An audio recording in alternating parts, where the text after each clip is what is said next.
Então agora eu vou chamar a Dona Mara, tem um currículo aqui. Eu vou ler, sabe, para contar um... Não vou? Então com vocês, Dona Mara.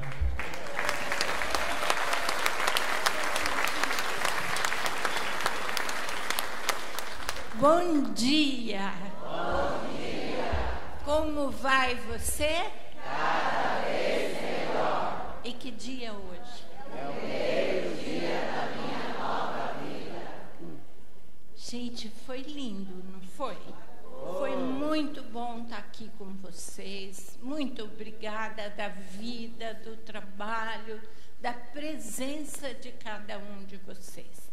Agora eu vou chamar os pais para nós batermos palma para eles. Sabe o que acontecia? Antigamente, no Amor Exigente, éramos quase todas só mulheres. Os pais não vinham. Agora nós temos tantos homens bons. Em Marília tem 2 grandões. Olha, venham os 2 grandões de Marília, só aqui na frente. Ó. Vocês estão aí?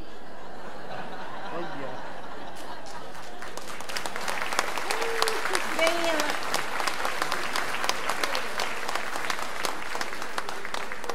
E o Guilherme do Uruguai, representando todos os pais, os grandões de Marília.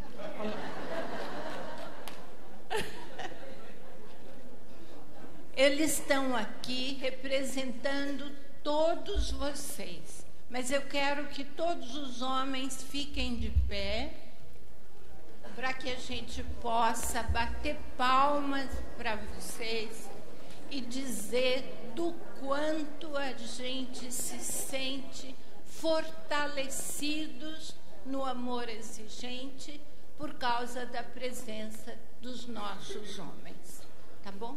Olha aqui como a gente fica amparado.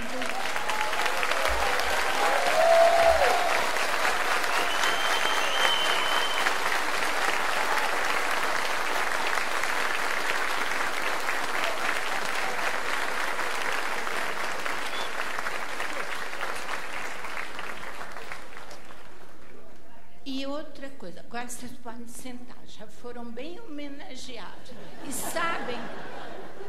sabem por que eles estão aqui? Porque as mulheres deles os trouxeram, mas a gente fala baixo.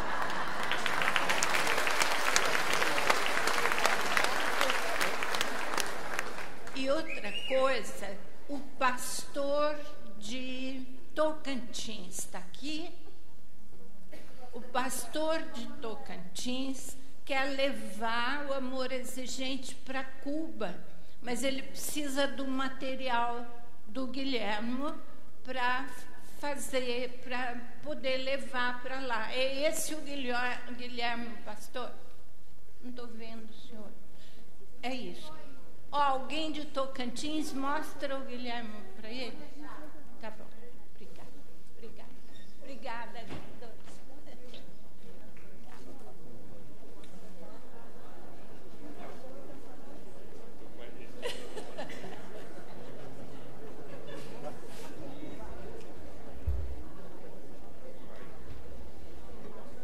A minha fala para vocês hoje, talvez alguns de vocês até já conhecem, já ouviram, mas eu ando com pressa de esclarecer algumas coisas, porque sabe, com o tempo a gente confunde um pouco. Inclusive eu vou contar um pouco a história que Padre Haroldo contou ontem, que teve assim uma confusãozinha, pouca confusão. Mas é só uma coisinha que eu queria falar para vocês. Amor exigente para todos. Como é que isso começou? Olha que coincidência. Padre Haroldo e eu chegamos em Campinas no mesmo ano. Eu em março e o Padre Haroldo em junho. Padre Haroldo tinha escolha. Ele podia ir ficar em São Paulo, ir para Ribeirão Preto ou Campinas. Ele escolheu Campinas. Em 1978, Padre Haroldo definiu o apostolado dele, que era contra drogas, em favor da vida. Aí começou praticamente o genzinho, o germe do amor exigente, a sementinha do amor exigente. Por que Padre Haroldo estava preocupado? Porque ele tinha um programa para a recuperação dos nossos filhos, mas nada que orientasse os pais, que orientasse as famílias. E daí, lá nos Estados Unidos, mas antes disso eu conheci Padre Haroldo e fiz parte da equipe dele quando o padre fundou a fazenda e não tinha recursos. Governo, igreja, nada trazia recurso para a obra. E a gente é que fazia coisas que podia ajudar o padre a manter os nossos filhos lá. E nessa época, a maioria das pessoas eram de baixa renda, eram as pessoas que moravam nas periferias das cidades e não tinham recurso. E nós não tínhamos dinheiro, e eu fazia parte daqui, ia atrás de dinheiro para o padre. Daí,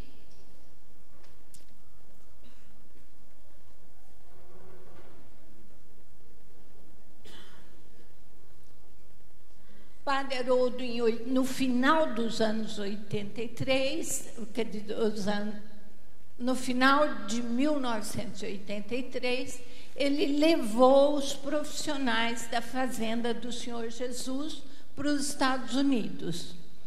Ele ontem contou a história do Dr. Rosenthal, que foi mais ou menos assim. Ele veio no Rio, rezou com a família dele, e aquele momento em que ele tomou conhecimento do amor exigente já foi um segundo momento que ele estava nos Estados Unidos, o filho do Dr. Rosenthal estava internado, e lá nos Estados Unidos a filha da psiquiatra que tratava o filho do Dr. Rosenthal mantinha a menina com amor exigente.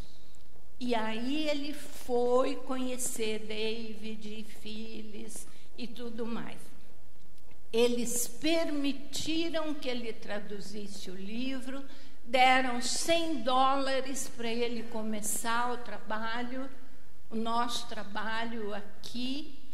Porém, o momento em que nós começamos a crescer e a ter muitos grupos, nós tínhamos que dar uma contribuição anual para o amor exigente dos Estados Unidos, para o Tough Love.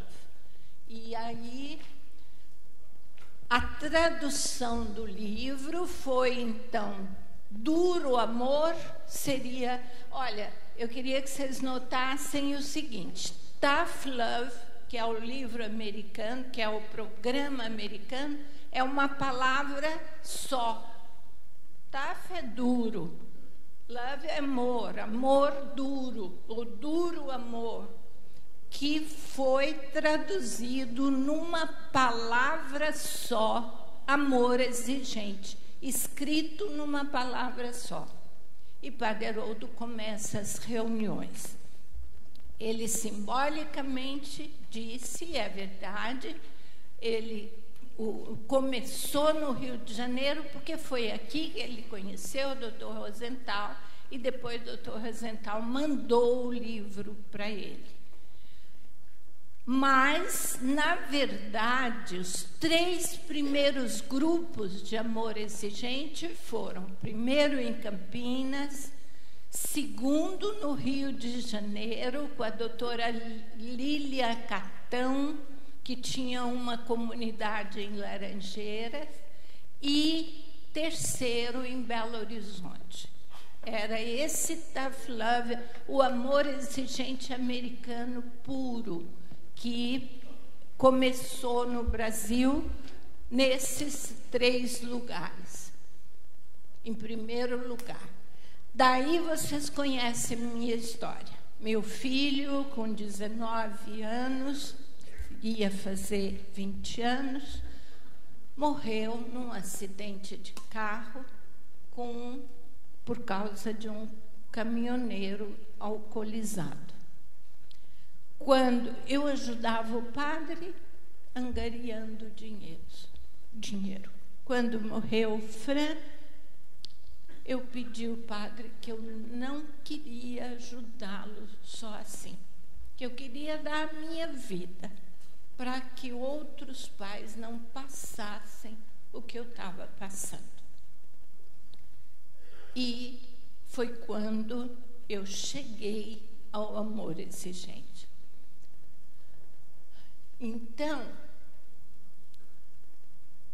comecei em 86, quer dizer, comecei em julho de 85 a frequentar o grupo. Em 86 eu me tornei uma diretora da POT, que era a obra de Padre Haroldo em Campinas, Associação Promocional de Oração e Trabalho. E durante 2 anos eu fiquei no grupo vendo o amor exigente acontecer e vendo as dificuldades das famílias diante do programa americano. E em 1987, na primeira Conferência Latino-Americana de Comunidades Terapêuticas, eu já apresentei o amor exigente com algumas modificações. Então, a primeira modificação foi a maneira de fazer o grupo. Essa foto é uma foto lá atrás, no começo, quando a gente se reunia lá na Casa Amarela, em Campinas. E... Ops, agora foi demais. E aí, a sequência da nossa instituição foi assim: 84 chega o programa americano, Tough Love. Em 94, 10 anos depois que a gente era um braço da obra de Padre Haroldo, 10 anos depois, nós nos tornamos uma federação brasileira. Nós já estávamos em diversos estados, tínhamos líderes fantásticos como vocês, e nos foi, então, sugerido por professor Saulo, e Padre Haroldo concordou, que a gente se tornasse uma federação brasileira. Pagávamos todo ano uma contribuição para a gente usar o Tough Love em Campinas. Daí, em 2001, eles pediram $700 para a gente começar a pagar para ter o amor exigente aqui. E nós já éramos muito diferentes deles. Então, o Padre Haroldo, o professor Saulo, deixaram a gente se tornar uma federação desligada do amor exigente americano. E isso foi possível porque na corte americana eles já tinham tido uma divisão, um grupo saiu e pleiteou para usar o programa à maneira deles. Aquele grupo chamava Because I Love You, porque eu amo você. E eles ganharam na justiça e nós ficamos livres para também nos desligar do programa americano, que estava, porque durante muitos anos era $100 por mês. mas daí eles já estavam querendo $700. E a gente tinha muita necessidade de ajudar, de viajar, de fazer as coisas dentro do Brasil. Então, em 2001, nós tiramos o antigo logo e começamos a trabalhar o nosso logo atual, desligados do programa americano. Nós tivemos a bênção dos americanos lá atrás, quando o Padre Haroldo foi conversar com eles.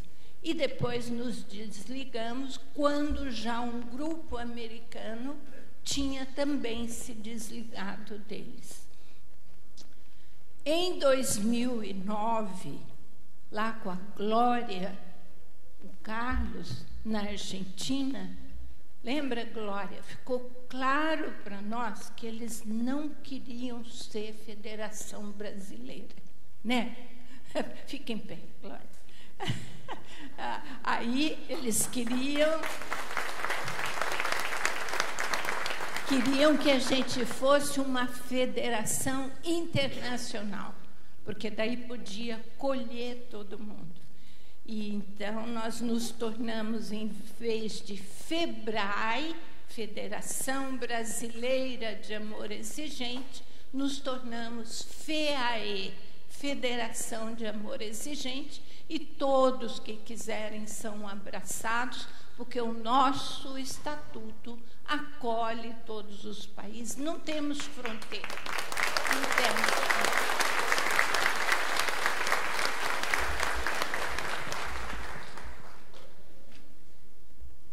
Começou a adaptação. A primeira coisa que nós fizemos foi aumentar mais 2 princípios aos princípios americanos. Por quê? Porque nós não entendíamos nem amor, nem exigência.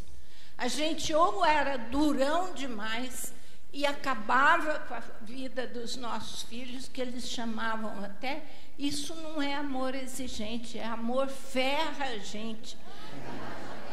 E não era isso. A exigência tinha um objetivo claro de fazer as pessoas saírem daquele rumo errado e entrar na nossa proposta. Também não podemos ser moles demais, mas tinham que entender exigência e amor. O amor verdadeiro é o amor que ajuda o outro a crescer e não a dar coisas o tempo inteiro. A segunda adaptação foi a reorganização dos grupos. Queria contar para vocês, o grupo americano, ele parava no meio e dava um lanchinho para os pais, daí ia para a outra sequência de reunião. Então a gente chegava, se reunia, na metade descansava, tomava um chazinho, bolacha, etc., e depois continuava. Sabe o que acontecia nas nossas reuniões? Alguns vinham, tomavam o lanchinho e iam embora. Outros chegavam para tomar o lanchinho e ficavam até o fim. Então eu falei, padre, nós temos que tirar esse jeito de reunião. Não tem mais lanchinho, é o tempo inteiro. Tá bom, dona Mara? Ele deixava eu fazer as coisas e eu ia mudando segundo as necessidades que nós tínhamos. Mudamos o tipo de reunião sem intervalo. E os nossos grupos, Roberto, são grupos heterogêneos. Nós não somos grupos só de pais que têm problema de dependência química com os filhos.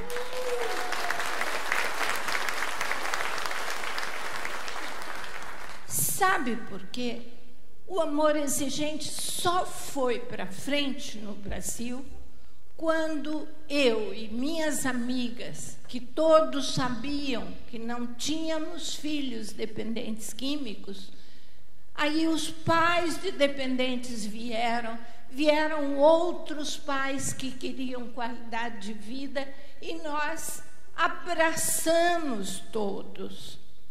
Eu tenho uma certa preocupação de nós ficarmos fazendo grupos muito restritos.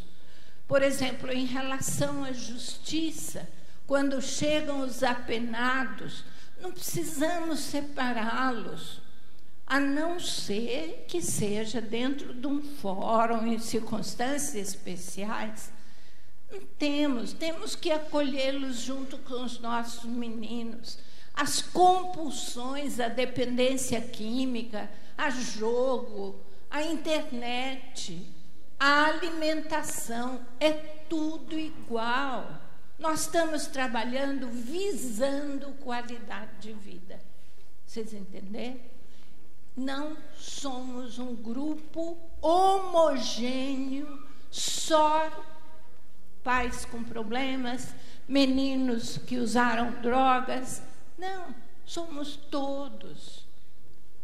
Isso foi que levantou, que alavancou o amor exigente no começo aqui no Brasil.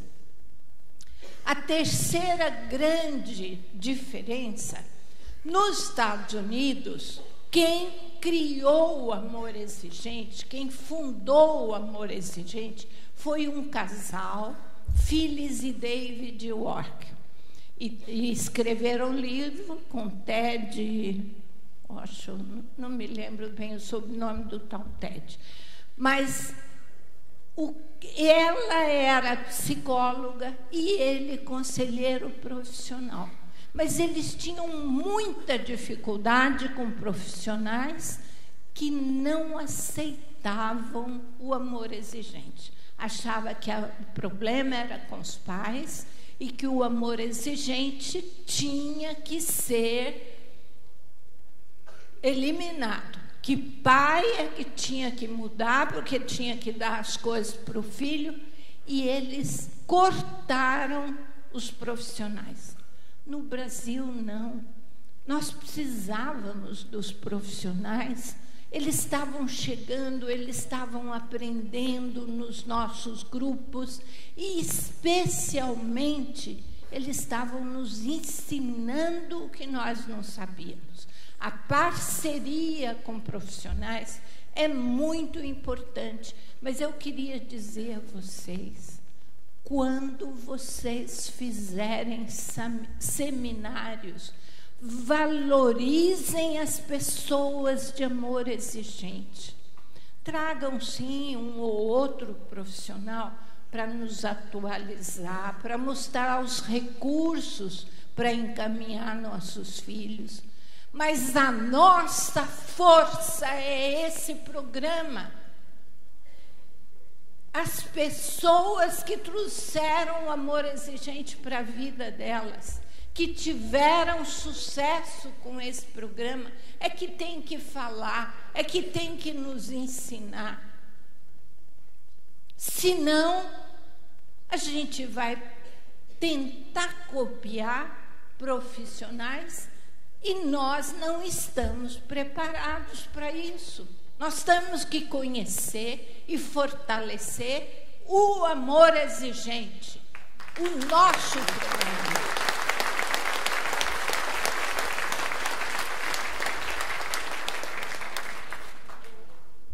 Mas eu não fiz nada.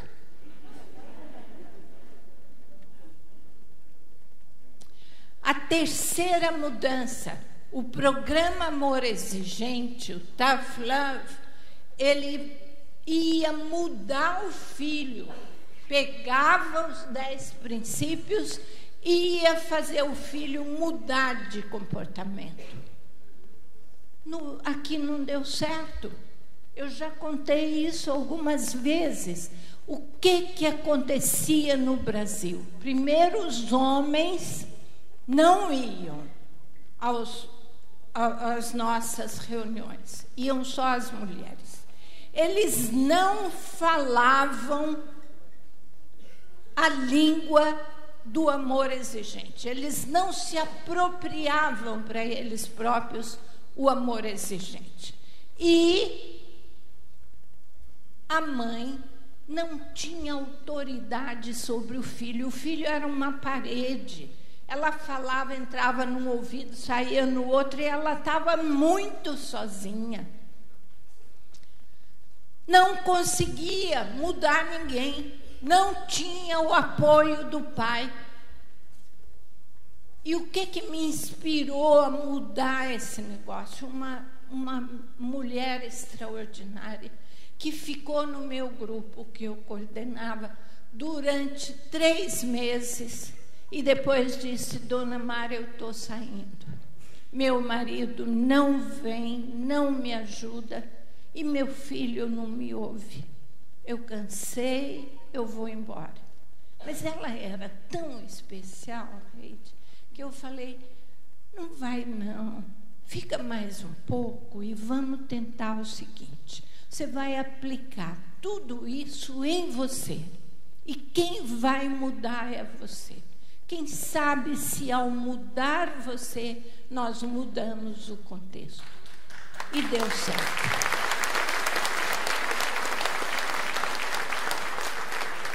É importante isso. Mude você, para você ver como o seu marido vai lá ver o que fizeram com ela, o que está acontecendo, como o seu filho vai querer ir também. Você muda o seu contexto, todo mundo entra dentro. E foi aquela nossa companheira que me ajudou a perceber isso daí. Foi a grande mudança. Porque sabe no livro americano o que dizia? No 4º princípio: eu sou pai, eu fumo maconha, mas você é filho, você não pode fumar maconha. Era assim. Como é que podia?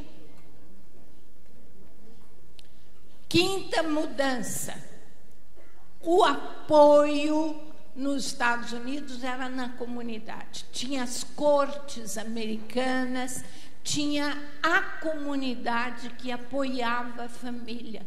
No Brasil, no começo, nós não tínhamos nada de apoio. O apoio vinha do próprio grupo e da família, dos pais, dos avós, dos tios. O momento que eu tive uma recuperação mais rápida, que 2 meses o menino estava fora da droga, começando uma nova vida, veio o irmão mais... Eles eram 5 irmãos casados, e tinha esse caçula que estava desviando. Era um menino lindo que tocava, não lembro qual instrumento, numa banda. Vieram todos. No fim, trouxeram os pais. Em 2 meses, esse menino estava fora. No final de semana, o irmão mais velho passava, pegava ele para ir para a praia. O outro vinha, a avó vinha de manhã acordá-lo, trazer um cafezinho, tomar com ele. Recuperaram esse rapaz em 2 meses. Apoio da família. Não esconda que seu filho tem dependência.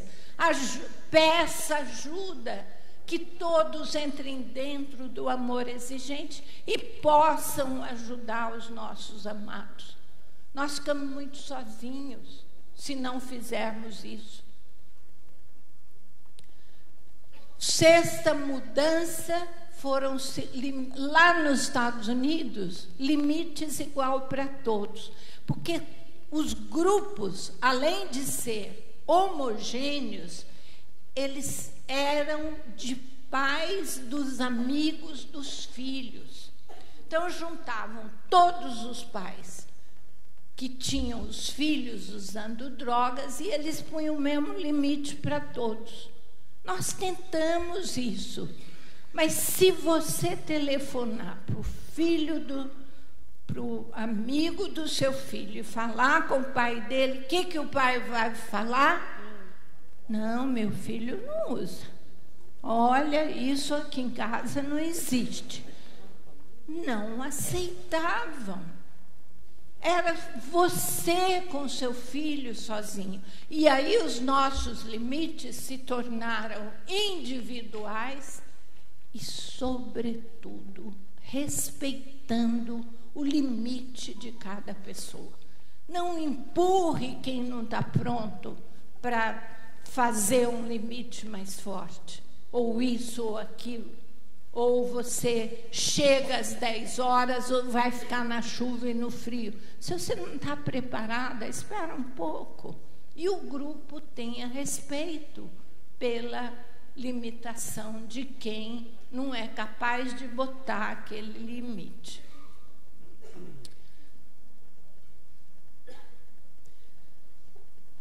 O amor exigente americano, o casal fundador, eles eram judeus e não impuseram nenhum tipo de religiosidade aos grupos. Não havia nenhuma referência a Deus nos grupos.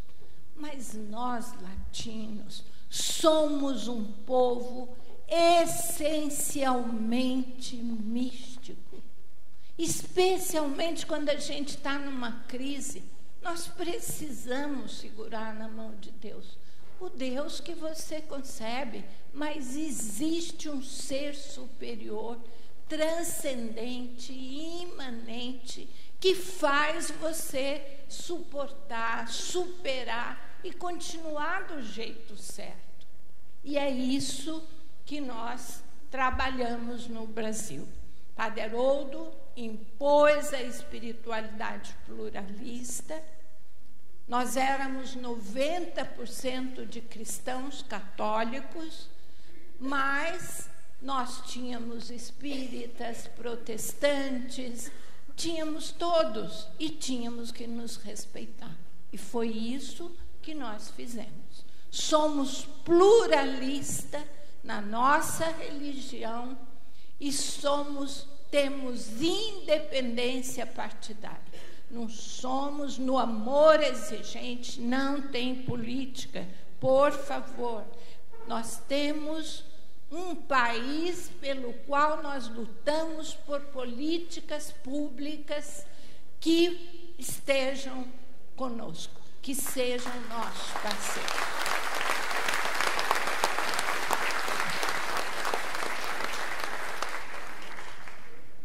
Ops, ainda estamos lá, não falei do 8º.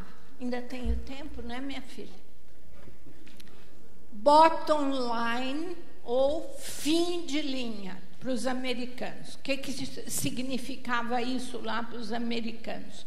Olha, nós chegamos num ponto que agora as coisas vão mudar.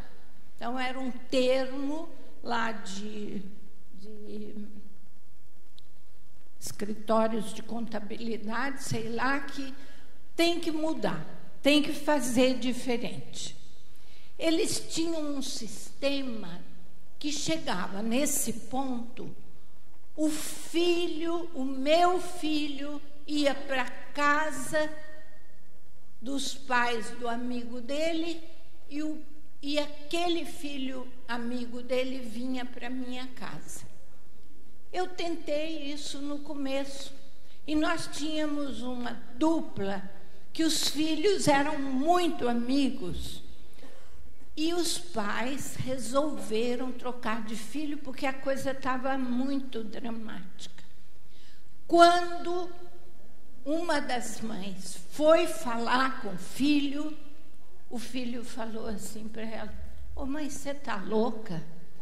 Aquele meu amigo vai roubar vocês, ainda vai dormir com a minha irmã." Não houve possibilidade de trocar de filho. Ninguém queria trocar de filho. Não dava. Então, o que nós substituímos isso? Padre Haroldo trouxe o amor exigente para ajudar as famílias de comunidades terapêuticas.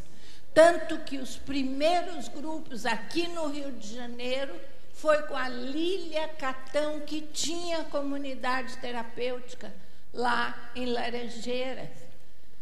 Lá em Belo Horizonte tinha comunidade terapêutica, em Campinas tinha comunidade terapêutica dele, mas não funcionou muito.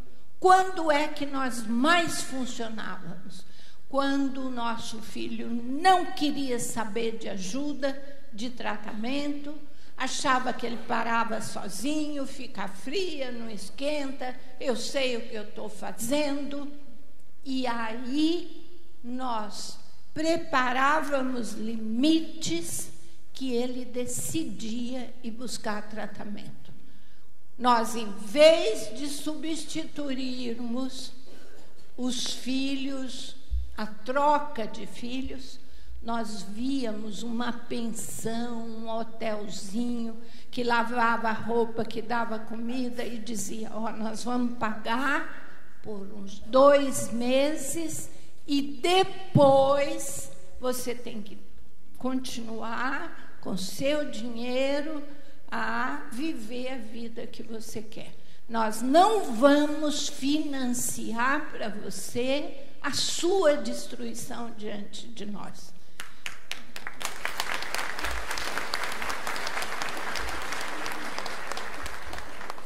Não pomos filhos para fora de casa.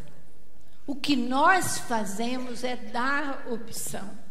Ou você nos respeita, entra dentro das nossas regras, vive amor exigente, ou você vai para aquele hotelzinho, para aquela pensão, a gente paga por 2 meses até se arrumar emprego e viver do jeito que você quiser. E sabe o que acontece? Ele fica 1 semana e quer tratamento. Deu certo. Não precisa trocar filho. Aqui não deu certo trocar filho. E as metas, nós vamos fazendo meta devagar para os pais. Perda de privilégio para os filhos. Eles vão ficando sem recursos. É por aí.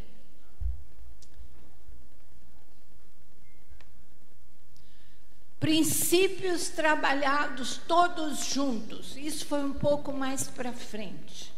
A gente trabalhava, chegava um pai, passávamos praticamente todos os princípios, né, Maria Helena? Onde é que você estava?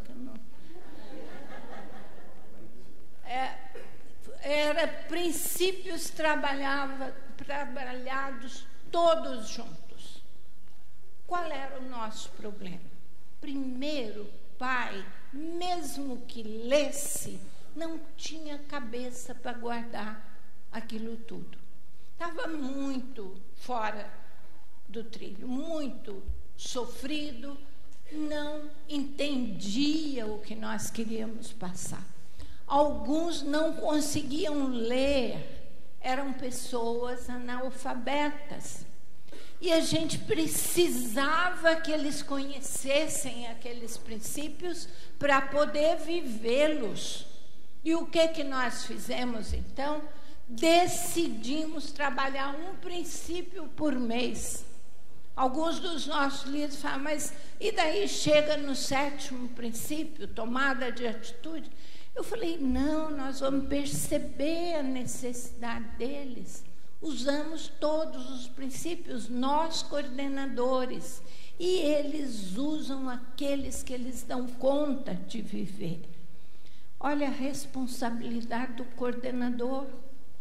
Nós temos que conhecer esse programa de tal forma para nós e para ajudar quem vem nos nossos grupos. Então, um princípio por mês. Daí ficava muito fácil a pessoa querer que o marido vivesse, que não sei quem vivesse.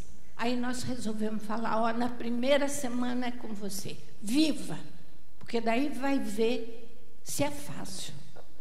Se você viver o princípio, você vai saber exatamente a dificuldade do outro que você quer ajudar a viver aquilo também. E daí veio um princípio você, um princípio a outra pessoa, o marido, o filho, o funcionário e a comunidade. Então, enfoques diferentes a cada semana.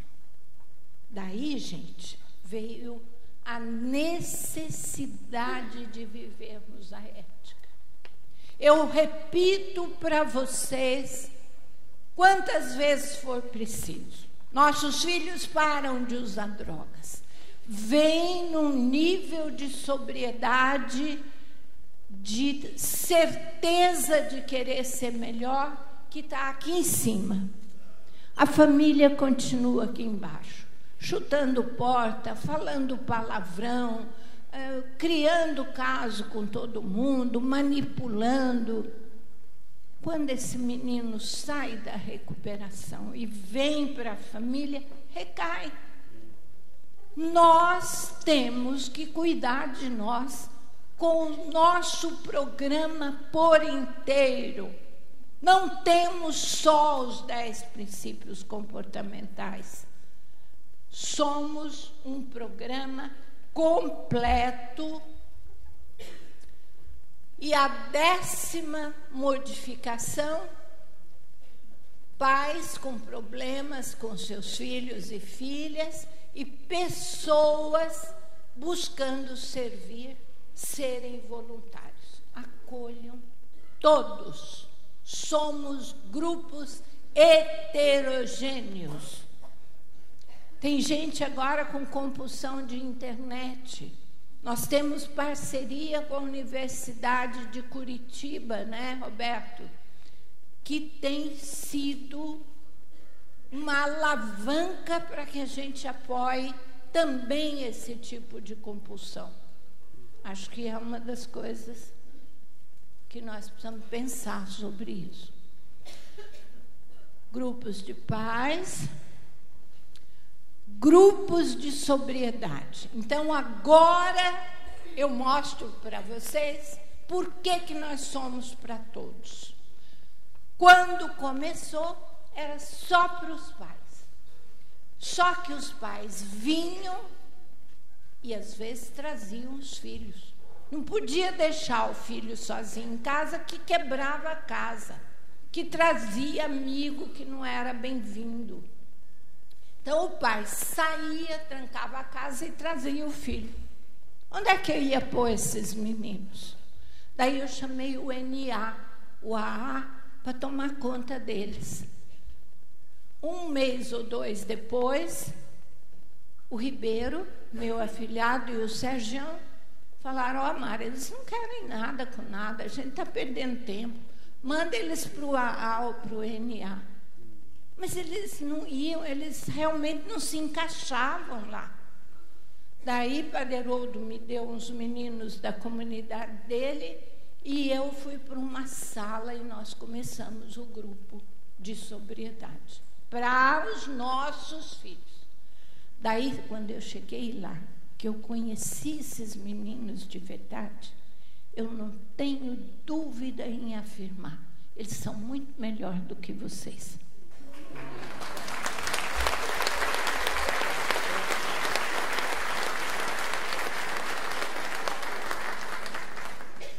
Desculpem, mas é assim que eu sinto. Nós somos mais disfarçados. Nós muitas vezes não falamos a verdade. Eles podem até ser meio grosseiros, mal educados, mas isso conserta. E a gente tem o dever de trazê-los de volta. Eles estão vivos e nós temos que lutar por eles.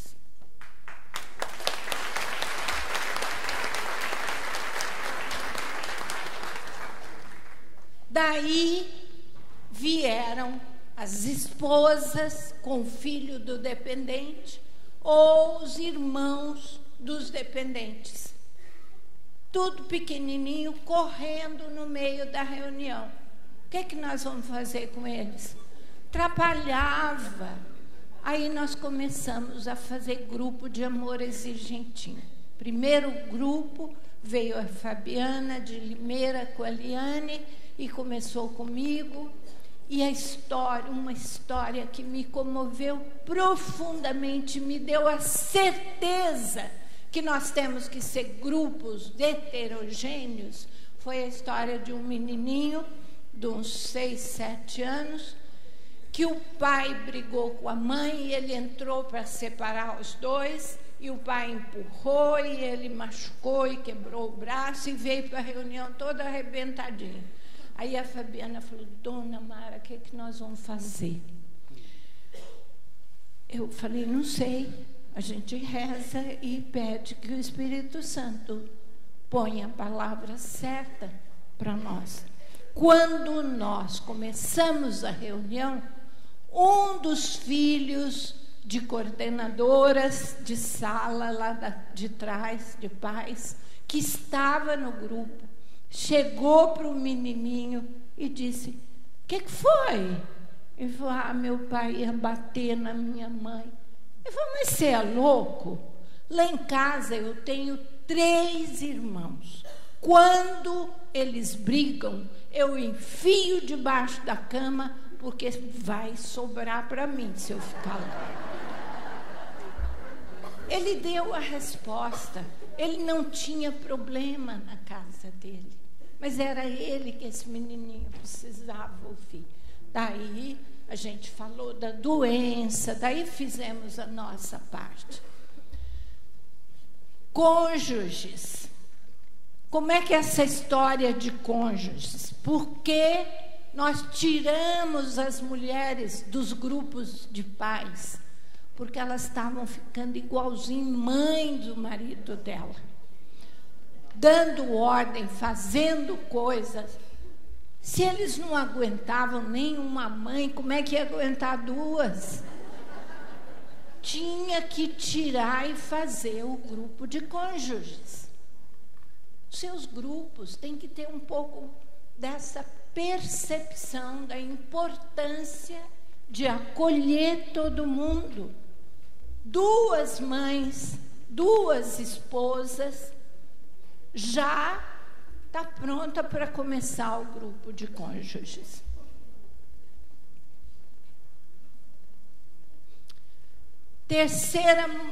Terceiro grupo, então, foi cônjuges, porque adultos, companheiras e companheiros dos dependentes, precisávamos esse grupo para cônjuges. O primeiro grupo de cônjuges estava lá no Rio Grande do Sul, em Porto Alegre. Queriam que eu fizesse um livro. Eu estou fazendo esse livro até hoje, já tem uns 20 anos.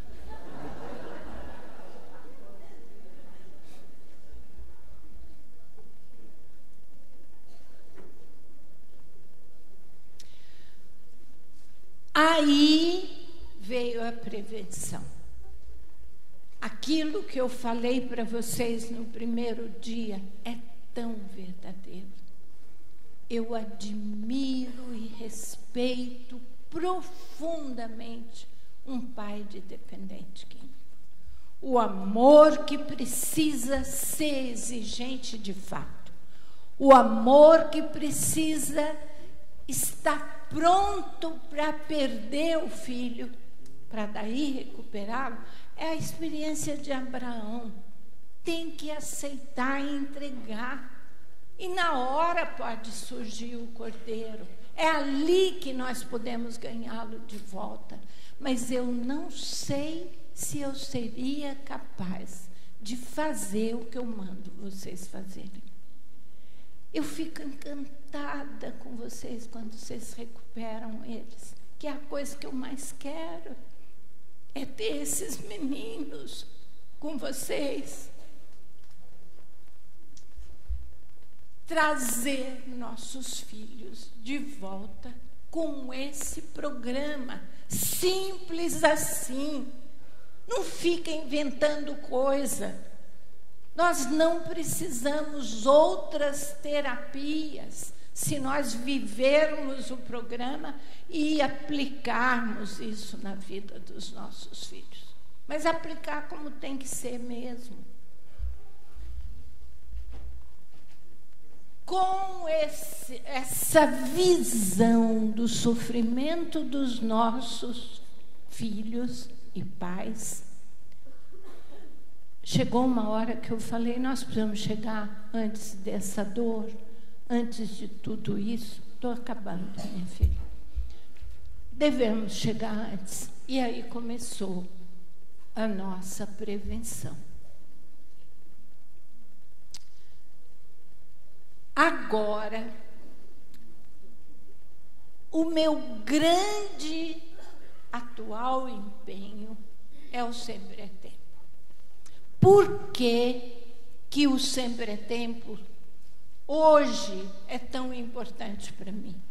Porque é onde eu estou vendo outra vez um grande sofrimento.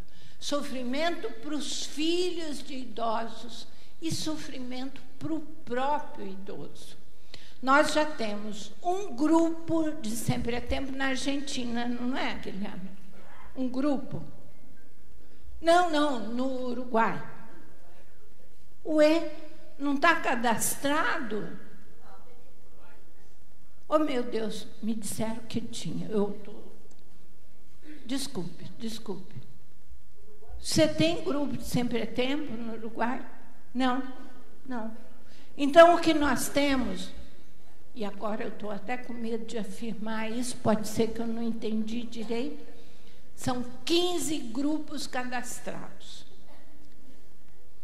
Nós vamos ajudar os idosos a ter qualidade de vida, a se prepararem para ficar velhos.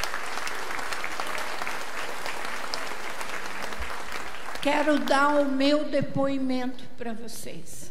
Em julho do ano passado, eu perdi meu marido. Vocês não imaginam o que o grupo de Sempre é Tempo fez por mim. As minhas dificuldades, as minhas partilhas, o apoio deles, né, Vera? O que foi importante para mim aquele grupo? E o que pode ser para as pessoas sozinhas? Sabe, o grupo da Rede, o grupo da Sandra, desculpe eu citar só uma que eu sei que vocês são muitos lá, tem o Clodoaldo também, né? São 4 lá em Maringá, lá em Santana do Livramento. Cada um desses grupos tem um tipo de idoso específico. E nós estamos começando a ver o que é geral, o que nós precisamos ter como esqueleto de amor exigente, para depois vocês atuarem de acordo com as pessoas que frequentam esses grupos. Então, tem que ter no seu objetivo. O que nós queremos? Qualidade de vida para quem está velho. Como é que eu estou vendo o idoso agora? Ninho vazio é a maioria. Pais órfãos de filhos vivos.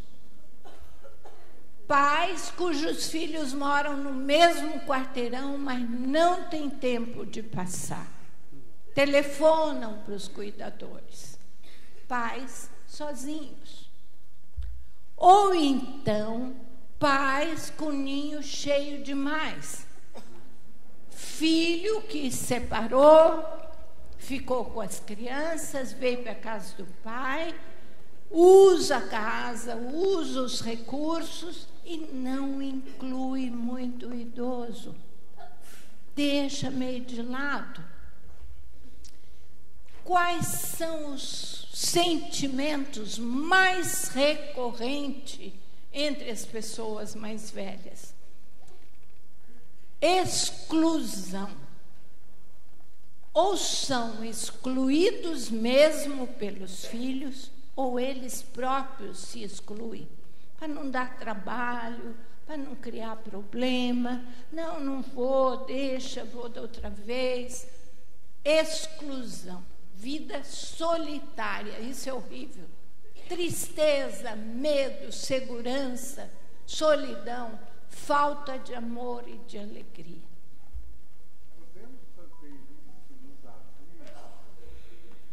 Podemos fazer nos asilos, levando qualidade de vida. Alegria. Velho adora dançar. Eu achava assim, nossa senhora, uma vez eu soube que um quebrou a costela na dança. Eu falei, não é bem isso que nós temos que fazer. Mas, esse ano eu estava muito triste, ia sair da minha casa e resolvi despedir da casa fazendo uma festa de junina com quadrilha, com o padre, com a noiva, com o noivo. Mas nós nos divertimos tanto. Foi tão engraçado, todo mundo vestiu de caipira, mas vocês não fazem ideia, velho vestido de caipira, tanto que fica caipira mesmo. É terrível, mas era muito engraçado. Foi muito bom, trouxe muita alegria. Vocês não fazem ideia de como é que foi. Bom, mas a alegria nós precisamos fazer. E sabe o que é uma coisa também que dá alegria? Quarta-feira em Campinas, velho não paga entrada de cinema. Então a gente programa, quarta-feira todo mundo vai encontrar lá em frente tal sala e a gente vai ao cinema. E depois come pipoca, faz alguma coisa e trazer alegria. Daí tem médico, criou elo no grupo, vai ao médico junto com alguém do grupo, não precisa tirar o filho para levar no médico. Umas ajudam a outras, leva para cortar cabelo. Ainda tão bom, então, nós ainda estamos bem, dá para sair, para aproveitar, sem lançar mão dos nossos filhos que têm a vida corrida deles. Então, nós estamos nessa fase de reorganização. E por que o amor exigente é para todos? Criança, adolescente, jovem, cônjuges, professores, pais, idosos, todos foram incluídos. Como é que está no seu grupo? Quantos desses grupos vocês têm? Para ser completo, precisa disso. Daí, eu queria convocar quem ainda não é voluntário de amor exigente. Olha, seja voluntário, ou como parceiro, ou doando recursos. Nós precisamos de dinheiro. Esse congresso deu um pouquinho de prejuízo. Por isso eles não estão sendo alimentados. O nosso presidente está buscando recursos e quer facilitar as coisas. Mas eu estou torcendo para ver se dessa vez é diferente das outras, porque eu sempre busquei e nunca veio. Nós tivemos que pagar. Padre Haroldo acha que pagar é muito bom. Diz que os nossos filhos, quando põem a mão no bolso, eles ficam recuperados. Por uma entidade, por alguma coisa, eles devem pagar. Aprendemos isso com ele. Vamos diminuir os custos, mas não muito, porque todo mundo tem que contribuir nessa obra. É parte do nosso, como é que chama? Dízimo, né, Padre Mário? Dízimo. Doação de recursos e fundação de novos grupos. Eu queria muito isso, fundar novos grupos. Lembrar vocês que o programa americano era essa mesinha aqui, de 10 princípios. Nós ficamos fortes, ficamos bem alicerçados. 4 princípios importantes. Os nossos grupos de jovens precisam trabalhar a responsabilidade social, a espiritualidade pluralista, a independência partidária. São coisas que nós precisamos trabalhar para que a gente seja amor exigente sempre. Não pode ficar só com os princípios comportamentais. Em Campinas, de 8 a 10 de novembro, nós vamos estar trabalhando com os grupos de Sempre é Tempo. Quem tiver grupo de Sempre é Tempo deve ir a Campinas para nós formatarmos esse grupo e começarmos a levar sementes. Olha como é que nós estamos hoje. Brasil, Argentina, Uruguai, aí não tem um grupo na Itália e uma pessoa em Israel, mas tem aqui o nosso atual panorama. Agora estou terminando. Viu, minha filha? Tudo. Voltar? Não quer?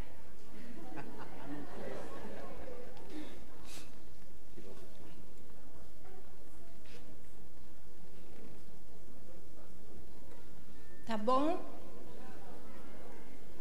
Posso tirar? O que eu queria falar para vocês? Como eu vejo o nosso trabalho. Enquanto não descobrirem uma vacina antidrogas, enquanto nós não tivermos um remédio que curem os nossos filhos, nós não podemos deixar esse movimento morrer. Nós não podemos parar com isso.